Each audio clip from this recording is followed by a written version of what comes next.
Hello again, everybody. This is John and Glenn with BestPriceNutrition.com. Today we're going to talk to you guys about green coffee extract. It was recently mentioned on the Dr. Oz show, which has led to a huge influx of questions for us. It seems when he talks about stuff that seems to happen. And this product, more than any we've ever had, I understand he had a doctor on the show that talked about the purported benefits. So what we're going to do today is kind of tell you what it is, go in a little bit more detail, and kind of cut through the muck on what actually it is, what it actually does, and what the empirical evidence says. So, Glenn, real quick, what is green coffee, and what makes it different than, say, black coffee? Green coffee comes from green coffee beans, which is coffee before it's roasted. It's actually got a green color to it. The main difference is that when you do roast the green coffee, it becomes brown. With green coffee, what makes it special, as apart from regular brown or black coffee, is that it contains chlorogenic acids. When you roast coffee, it removes most of the chlorogenic acids, so you don't get the benefit. And the benefits of green coffee come from those acids. And there is more chlorogenic acid in green coffee bean than, say, black coffee. Yes. Correct? Yes. Okay. And chlorogenic acid, it basically suppresses glucosidase activity. These are enzymes produced by the body to help break down carbohydrates. All carbohydrates at some point are going to become sugar, so they could actually be burned for energy, monosaccharides in other words. So it kind of blocks that activity, and it does it in a couple ways. So. Yeah, it does it through the liver and also in the intestines, and it can inhibit the absorption, or slightly inhibit the absorption of these carbohydrates, so they pass through you. You're not getting the excess calories. At a minimum, you're lowering the glycemic index of the carbohydrate, and the glycemic index of carbohydrates is it's a measurement tool usually used by diabetics, but other people pay attention to it, and it's a measurement at the rate at which carbohydrates turn to sugar. So something that's said to have a low glycemic index takes more time to turn to sugar in the blood. Now, the benefit for somebody would be that, number one, you don't get such an influx in insulin. Insulin can become a storage hormone. It can drive not only excess sugar to be stored as glycogen, but once your glycogen levels are kind of filled up, your body can also store the excess as body fat. Also, excess sugar floating in the blood can contribute to glycation, where sugars can basically bind up to polyunsaturated fats, which we now know plays a key role in aging, other cardiovascular issues as well. So, the breakdown of collagen, for instance, in the skin is caused by glycation. So you can kind of slow down those effects by lowering glycemic index of carbohydrates. So those are the purported effects as far as what chlorogenic acid can do. And some interesting stuff is some of the mechanisms are very similar to some drugs that are used effectively actually for type 2 diabetes, but what we can see in the research is that they're kind of under-prescribed, which is kind of odd for a drug. Usually they're over-prescribed, but in this case these seem to be pretty good drugs in terms of the evidence, and kind of low on the side effects side of things. But this is a natural thing. It's going to be cheaper, and it again seems to have similar effects in terms of the mechanisms. Not only that, it also prevents gluconeogenesis, as metformin, I believe is what's called, the drug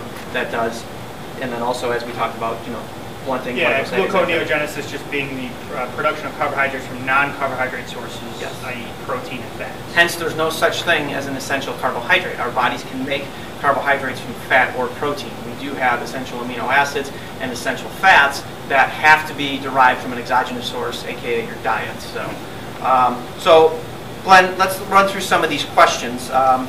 One big question we get is, what are the benefits? And kind of the talk on that is weight loss. But real quick, let's knock some of these other words out. Can it be taken on other medications? Is something we're getting a lot of? I would say yes, it can. I haven't seen anything to contradict that. But if you're on medication, we still would recommend you speak with your physician. Yeah, double check. Bring your physician as much information as you can. Yeah. Because he may not know of it. I mean, let's be real here. Can you take it while breastfeeding? Again, it's always good to double check. Same thing with pregnant. We're not physicians, so we can't technically say that. But for the most part, if you could drink coffee, and this being a little safer, I guess, in coffee, because there's how much caffeine is in an average? Average dose, let's say if you're taking 400 milligrams of the green coffee, it's about 12 milligrams of caffeine. 200 milligrams would only be 6 milligrams of caffeine. So a relatively small dose. I mean, you probably wouldn't even feel the caffeine. So those of you who are on thyroid medication and you have to avoid stimulants, 12 milligrams is pretty low. Again, always good to double check, but you don't have to worry about a stimulant effect that's going to be pronounced. 12 milligrams is extraordinarily low. Relative to, say, a cup of coffee, which just comes in at about 125 milligrams of caffeine. How long can somebody take this product? There's really no long-term research on it. The longest that I ever seen is 22 weeks. No side effects, relatively safe, so it's something you could probably continue to take. we have no way of really knowing if there's a downregulation or if it's going to stop working. Yeah, so as a rule of thumb, we tend to say in that case with something like this that's non-stimulant, maybe like 12 weeks and give yourself, say, half that time off, until we see more long-term studies. Now that brings us to the next thing. There's a nice review of all the research that's been out there. If you search this product, there's over 300 articles that are going to come up. A lot of them are duplicate. 454 articles that are come up. 5 of them were deemed to be potentially relevant, and actually what it came down to is 3 randomized clinical trials that had a total of 142 participants met the criteria in terms of being valid evidence. And basically none of the trials reported any adverse effects from green coffee. And in general, there seemed to be an influence on the mechanisms of action that we discussed, being the slowing down of the absorption of carbohydrates, things of that nature.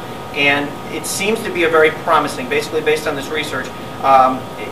The significance of the study seems to be moderate, but the clinical evidence isn't certain just because there's not a lot of studies. So it seems very promising. It's not an overly expensive product, so maybe something to take a gamble on. The fact is there is, like you said, 3 pretty good studies that demonstrate that it may be effective at helping people with appetite, losing weight. We'd like to see more. That's typically our tone. There's also some research showing that it can help with blood pressure. Yes, that is separate from this, but yeah, absolutely. Yeah. And so there is some efficacy to it. I think as the popularity grows, we're going to see more research done. So hopefully, some of these purported effects can be validated further. As you said, it's not overly expensive, so it is something that somebody wanted to try. It's not, a worry if this criteria meets your criteria for buying something that, by all means, go for it. I don't see any other questions here that we didn't cover. Just who can take it? It's not gender specific, by the way, so pretty much anyone can take it. One of the popular ones that we sell at Genesis today, 100% pure green coffee bean. It's a top seller right now in terms of the green coffee. How much should you take? Now, the recommended dose on here is 2 capsules 1 or more times per day.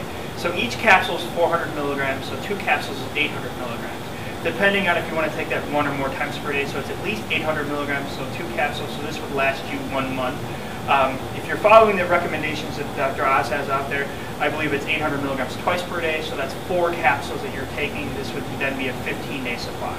Yeah, and something else to consider is the dose is something that'll get honed in more as more research comes in. So this is based on what was said on the Dr. Oz show, and that's what we're actually talking about here. We're not affiliated or anything like that with the Dr. Oz. So just to be clear, we just had an influx of questions. So you'll notice on our site that we have a convenient Dr. Oz section. That's just there so that, because we had so many questions that you guys can easily find all the stuff spoken on the show. He's not affiliated with us or anything like that. We simply are putting ingredients up on the site that were talked about on the show. They're easy for you to find there. So there's no affiliation or anything like that with us. We're just relaying the information and hopefully going a little bit more in depth here for you guys so you guys can see exactly what the products do. Now, one other big question we're getting is about cellulose. Could you cover that very quickly? Yeah. Dr. Oz and also Dr. Lindsay Duncan, who was on the episode, had mentioned that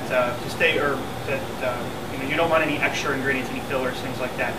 This particular product is pure 100% green coffee bean extract. That's what's inside the capsule.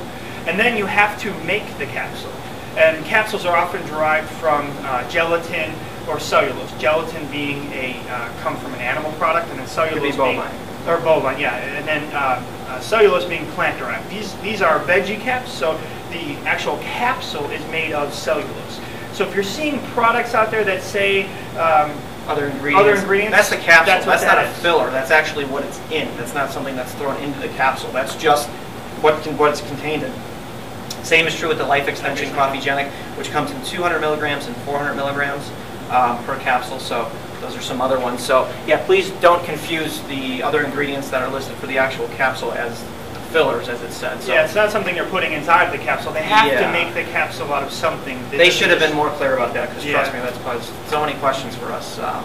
It's been crazy. It's passed so many times. So we hope we were able to clear this stuff up for you guys. If you have any questions, post them in the comments section of the video or the blog. We're happy to answer them. We'll try and get to them as fast as we can. Our phone system and everything has actually been overwhelmed as a result of this product, at least since it's been spoken of. So we're trying our very best to keep up with things. It's been unprecedented, the amount of questions and traffic for this product. So we're definitely trying our best. Again, if you have those questions, please go ahead and post them. We're happy to answer them. We'll get to them as soon as we can. Also, you can check us out at facebook.com/bestpricenutrition. Thank you for watching. Thank you.